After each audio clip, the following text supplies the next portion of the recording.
Hello everybody, my name's Sloan. Welcome back to my channel. Today I'm going to be doing a book talk on Queen of Shadows by Sarah J. Maas, the fourth book in the Throne of Glass series. Considering this is the fourth book in a series, I cannot say much for the non-spoilery section just because, first of all, you do not want to be spoiled for this series. It is fantastic. It is so good. And second of all, if you're watching this video and you've seen my other Throne of Glass book talk videos, I've told you in every single one of them in the non-spoilery section that you should pick up Throne of Glass, the first book, okay? I'm telling you, you should pick it up. It sucks you right in. Sarah's writing just keeps getting better by the book, and the story just keeps getting better by the book. Just really good. And I've said that in basically every Throne of Glass book talk, that these books just keep getting better, and I have to say that Queen of Shadows is my fave. First of all, let's just talk about the cover. Look at the cover. I think this is the prettiest out of all the covers, honestly. And it's signed. That's really it, all I have to say for the non-spoilery section. Just the fact that this is the fourth book, as I've said before, and you have to go pick it up. Just consider this as your last chance to pick it up, because honestly, this is the fourth book out of a 6-book series. I'm already late on this bandwagon. Like, if I got on when we were on ground level, which was like the third book, I guess it would have been fine. But now I'm on the fourth book and we're almost done, and I wish I picked it up sooner, but I didn't, and I regret that. So don't make the same decisions I did and pick it up when we're at the 5th book. So pick it up now. Okay, pick up Throne of Glass now, or if you didn't like Throne of Glass, pick up the next book, whatever book you're on, and just go right through it because it's worth it. Trust. That's it for the non-spoilery section, so go read the book and come back and discuss it with us, and yeah, bye non-spoilery people, bye, bye, bye. Okay, let's talk about ships. First, like how we do in every Throne of Glass book talk, and my heart's already racing because this book just got me, and I don't know why I feel like I'm gonna cry. I don't know. But, okay. Roaelyn. That's the ship we've got going on now, and I honestly did not expect Roaelyn. A lot of people had problems with Roaelyn, and I'll get to that later because I have something else to cover along with that. But a lot of people did not like Roaelyn. Honestly, I didn't expect it because all in Airfire, they were like, oh, well, especially Selena, because we didn't get to read from Rowan a lot. It was all like, oh, I don't look at him that way romantically. I don't. It'll never happen. And I kind of bought it, but at the same time, in the back of my mind, I was like, she kind of just jinxed herself now that she said that. And what even frightened me even more was that I didn't want Roaelyn to happen at the beginning, just because I was scared it would ruin their friendship, like a lot of romantic relationships do in books and in real life. When you go from a friendship to a romantic relationship, and once that romantic relationship is over, you go back to the friendship, it's just not the same. And Rowan and Selena kind of have this brother-sister thing going on, and at first I was like, oh, I don't know if I can transition from brother-sister to lover. That's kind of weird. But yeah, I was kind of nervous I'd destroy their friendship, and I was just really, really scared. But at the end, I really did ship it, and I was really going insane because of this. I was going insane. Could not think properly at all. Like, my mind, all I could think about was Roaelyn, and I haven't felt this way since Hair and Grey Stairs. Since I read The Infernal Devices, which was back in May, I haven't felt this way. And it's just like, oh my god, I love Rowan so much, and I don't know why I feel like I'm gonna cry. I really do ship Roaelyn. I think it's perfect, and the only thing is, I don't get this. If you have, Rowan's had his mate. Now, I'm guessing you wouldn't get a mate situation wrong. If I met someone and they were my mate, I don't think I'd mistake that for something else and that they're not my mate. So the only thing is that if you have your mate, is it possible to fall in love with someone else? And at first I was really confused. And the thing was, I was thinking at the end that maybe just because you have your mate, or had your mate in Rowan's sense, doesn't necessarily mean that you loved them. That's what I'm guessing. Like, it's like a set-up marriage, sort of. I guess mates are sort of like that, except, you know, they're arranged by fate. Actually, she was pregnant with his child. So I'm just like, and it's mentioned several times in the book that he's been with other women before after Lyria, his mate. So I'm just kind of confused. But then as like the whole like mate, you might not necessarily love them whole situation I just talked about, I'm guessing it kind of does make sense, because I'm thinking just because you have your mate doesn't necessarily mean you love them. It just means they're your mate. So that's all I'm going to say about Roaelyn, because I know I'm probably going to bring it up some other time in this video. What I also want to talk about is apparently Sarah J. Maas said that Aelyn's final choice would be in Queen of Shadows. Like, by Queen of Shadows, she will know who she's going to be with. And Sarah J. Maas said that in an interview, and I was really excited because I was like, I don't know how it's going to work out because Dorian is basically not present in this whole book, and Kaelin is dead. I'm so sorry, all you Kaelin shippers, because I was a Kaelin shipper, but it's dead. If you get off the Kaelin boat, because you're just gonna hurt yourself, okay? Because Kaelin is gone. It's gone forever. There's no going back for Kaelin. Kaelina's dead. And if Sarah J. Maas is still like keeping that promise that this is Aelin's final choice, that this is it, she with Rowan, I'm totally on board with that. I really like that. But a lot of people are saying Solorian can still come. Now, this is the thing that I don't think a lot of people realize, and while I was watching Catty-tastic's book talk for Queen of Shadows, I was looking in the comments, I saw one person comment this, and I was like, whoa, this person's right, this person knows what they're talking about. And I'm sorry, I don't know who this person is, but if you're ever watching this, I thank you so much for posting this, you were so smart. But it was this. Solorian was Celaena and Dorian. Celaena is no longer a person in the Throne of Glass series. She was in the first 2 books, and Celaena was just a mask for Aelin. Aelin was who Celaena was truly. Celaena was just a mask for Aelin, and in the 3rd book, it's when Aelin really decided to be Aelin. Because Aelin was the woman she was meant to be. Aelin was her destiny. That was who she was meant to be from day one since she was born. Considering that these are 2 different people, Celaena, who knows, was probably meant for Dorian since her and Kael kind of, had the argument. But Aelin is a different person from Celaena, so she isn't going to be with Dorian. Think of it, their ship name is Solorian. It's not like Dalen or something like that. Aelin is a different woman, as I've mentioned before, and she belongs with Rowan. So these are 2 different people, so I don't think, I understand people are like, I'll go down with my ship Solorian, I'm never letting go. And that's cool, because I know a lot of people are like, rock on, like, with their ship, they won't let it go. But what I'm saying is that, I'm just bursting everyone's bubble now here. I don't think Solorian's gonna happen, because there is no Solorian when you think about it, because there is no Celaena anymore. We've got Nesrin and Kael. I'm not exactly sure how I feel about that. I'm not like, Manon and Dorian, and I'll talk about Manon later because I've had a total change of heart of her character. Manon and Dorian, I really did not see that coming, and Dorian, when he was trapped in his little demon thing, like when we had those thoughts from him, but it wasn't like him, it was his demon, and inside of him, and he was like fighting back mentally with the demon, he kept remembering Manon's name, and I was like, I see something coming on, whatever your ship name is going to be, Morian or Danon, I don't know. But I see that happening, especially now that Dorian's left in the castle. They've left him there, which I do not think is a smart choice whatsoever. Like, even though I don't like Dorian, why would you leave someone who's just been, like, mentally abused by a demon alone in the castle where he is highly vulnerable? That is not the smartest move that Aelin's thought of. I don't know if this is a thing, but I see it. Lysandra and Aedion. I ship that. I do ship that. I see that. They just like, they flirt with each other and it's cute. It's cute. You gotta admit, it's cute. That's all I really have to say for ships. So now we're gonna talk about the new characters in this book. We've got so many new characters in this book. So many new characters. So we've got Lysandra and Evangeline, who I didn't think we could trust Lysandra at first, but I'm happy we could because Aelin really needed a friend that was a girl. Because in the 3rd book she got Rowan after she lost Nehemia. But Rowan, it's different from having a guy friend and then a girlfriend because those are 2 different relationships. And ever since Nehemia, I thought she's really needed a female to be her friend. Nesrin, she really annoyed me at first. She's less annoying now, but she really did annoy me. I was like, can you stop? Can you just stop talking? Yeah, go back with Kael. Stop talking. And Abraham. Oh my god. This guy, the king of the assassins, is creepy. He is so creepy. I just don't even know. I thought he was old and like gonna be a cripple by now, but he's only like in his 30s, and I did not think he would die. He didn't have to like as much as a big role as I thought he would, and we finally met him because I thought we were gonna meet him in the 2nd book when I started reading the 1st book, but no, we met him in the 4th book, and he doesn't even get a big part, and he dies.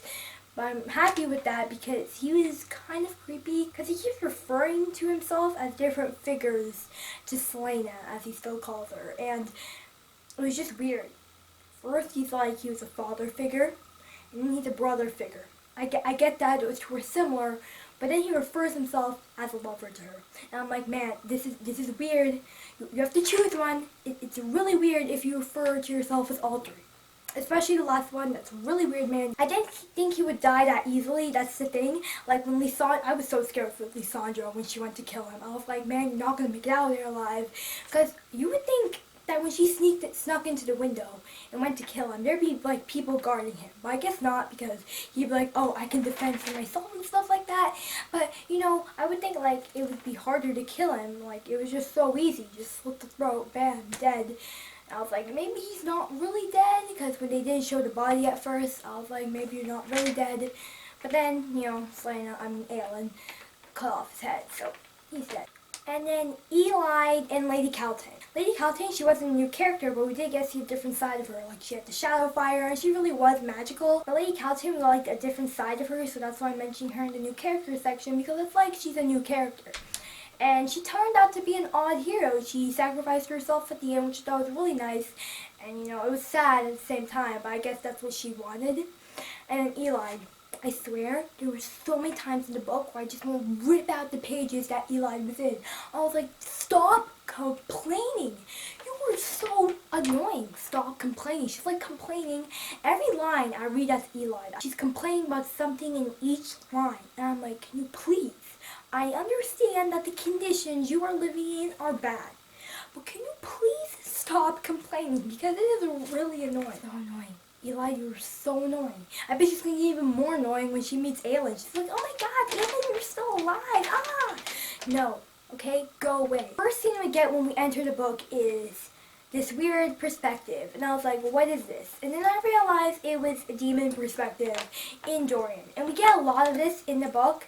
And it was just scary. I swear, it was scary. I felt really bad for Dorian. Even though I don't necessarily like Dorian. I've got this water in my hand, and I'm probably going to spill it since I'm shaking it around. And we continuously get that, and with other characters too. We got it with Ronan, and then sometimes like the inner human slips out while the demon's talking, and you're just like, oh man, I just want to put you out of your misery. And then we got Aelin. The next couple scenes is when her and Chaol reunite, and then they're fighting so much in this book. And as a former Kaelina shipper, you'd think that I'd be upset.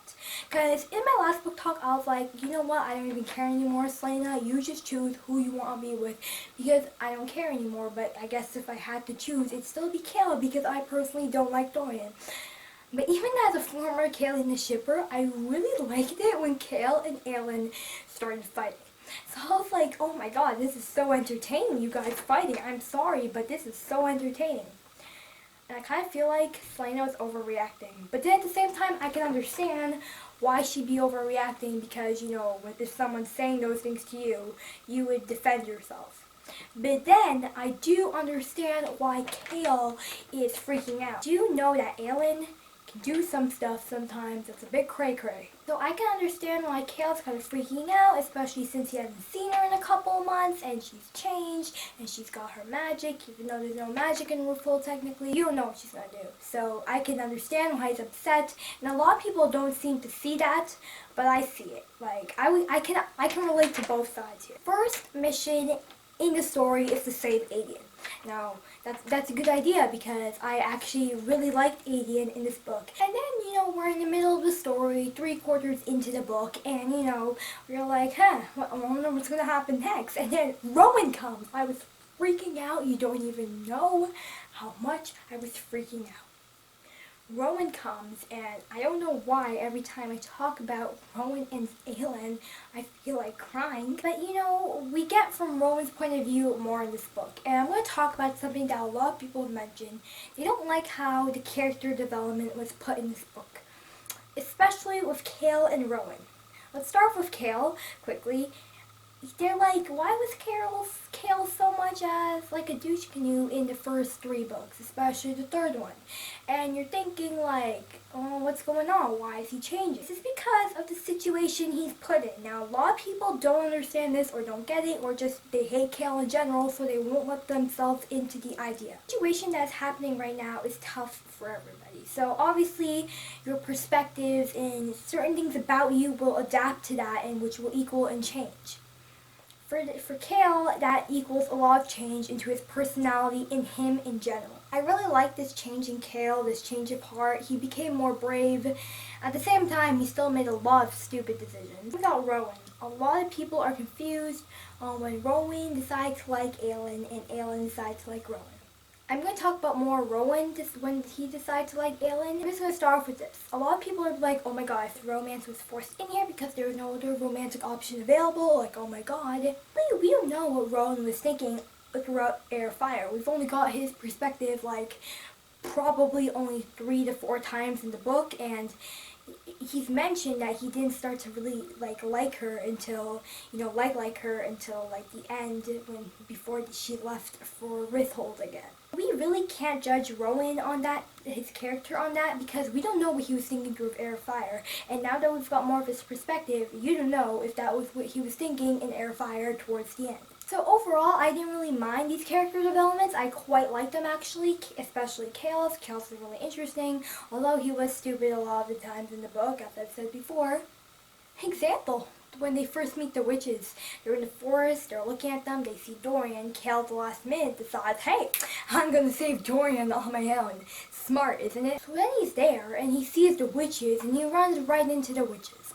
Now I'm going to start talking about the witches in a bit, because they were so amazing in this book. Honestly, why would you do that, Kale? Because that is, even if I was in that situation, I wouldn't do that. I do understand that you want to save Dorian, but I don't understand why would you do that. And if that involves getting yourself killed, why?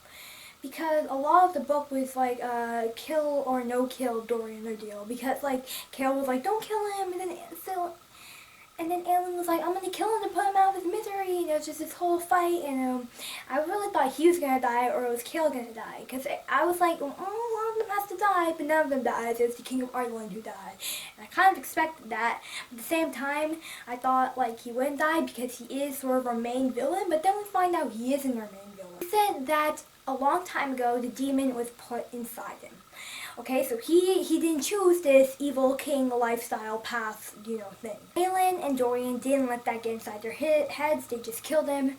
I can understand why you do that, because, he could be just tricking you. He's done a lot of bad stuff. But I'm guessing he's telling the truth, because I don't know who our new bad guy's going to be. Could it be the son? What's his name? Holland? Because, okay, Dorian wasn't conceived when the king had the demon inside him.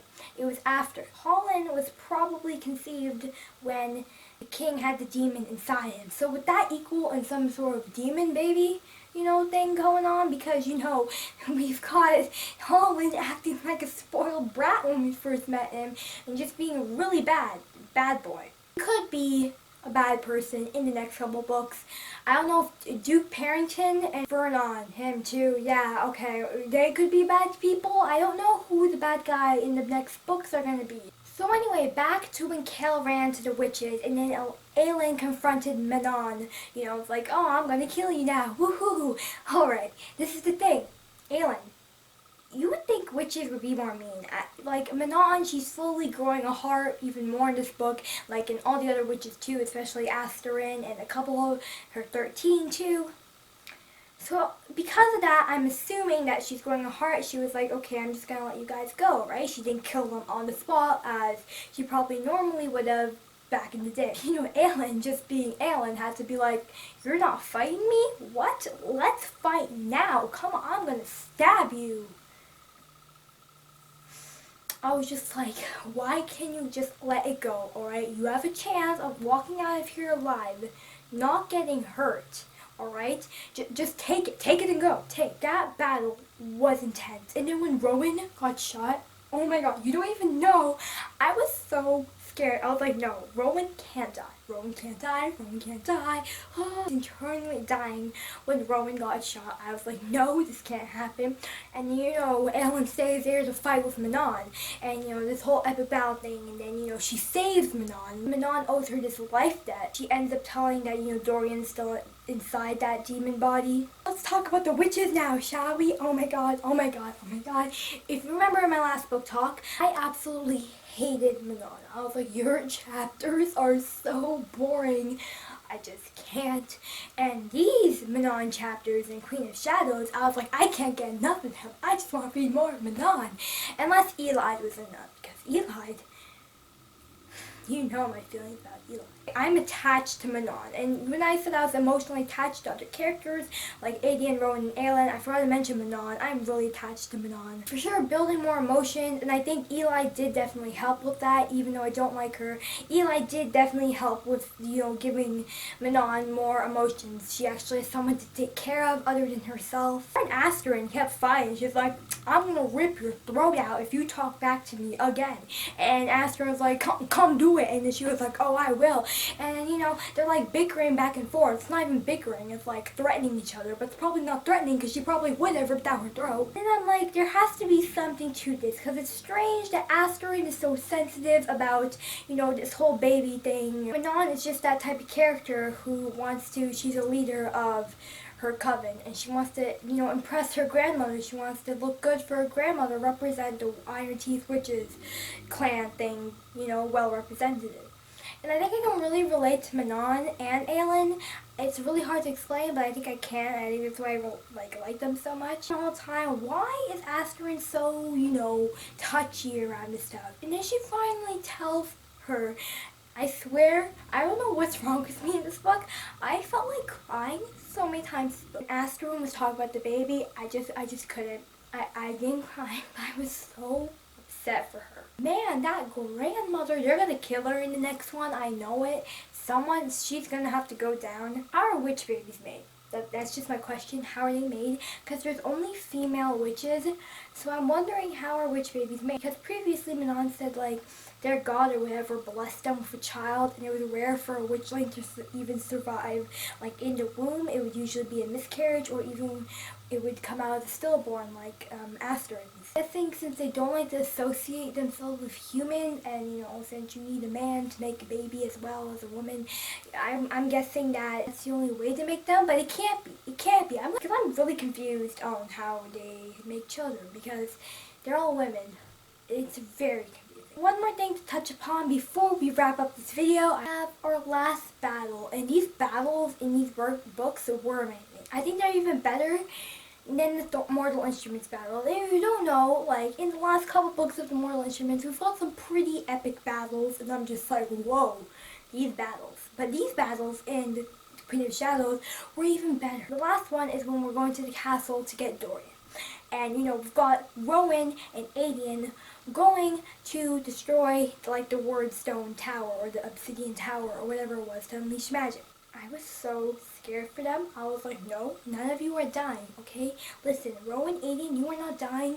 And then Morkan was there, and he tried to save them, but it wasn't working. And then Lysandra came, and I was like, boom, ghost leopard, because, magic was free and everything. And, she converted into the ghost leopard because she could change. And, it was just, so cool. And then, we have, Aelin confronting Dorian. She was like, Dorian, please, are you still in there? And, that was a big risk to do. And they were staying so near each other, he could have just stabbed her any moment. And we kept switching perspectives. And I remember reading this, and my heart was beating so fast, and I was flipping the pages so fast. I was scanning the page in seconds, and then my heart was beating. I was like, oh my god, no one's gonna die, no one's gonna die, except maybe you, Kale, and I'm fine if you die, but then you didn't die, so I can't even explain my emotions for those battles, for this book. Definitely, please tell me your thoughts on Queen of Shadows. I'd love to know them, what your favorite part was, who are your new favorite characters, or if you're the same favorite characters, who you ship. Please tell me about Rowan. I just want more Rowan. Okay, I just want more Rowan. That's basically it for this book talk. I hope you guys enjoyed this video. I'm sorry it's a bit late, my Queen of Shadows book talk. Thank you all so much for watching, and I'll see you all in my next video very soon. Bye!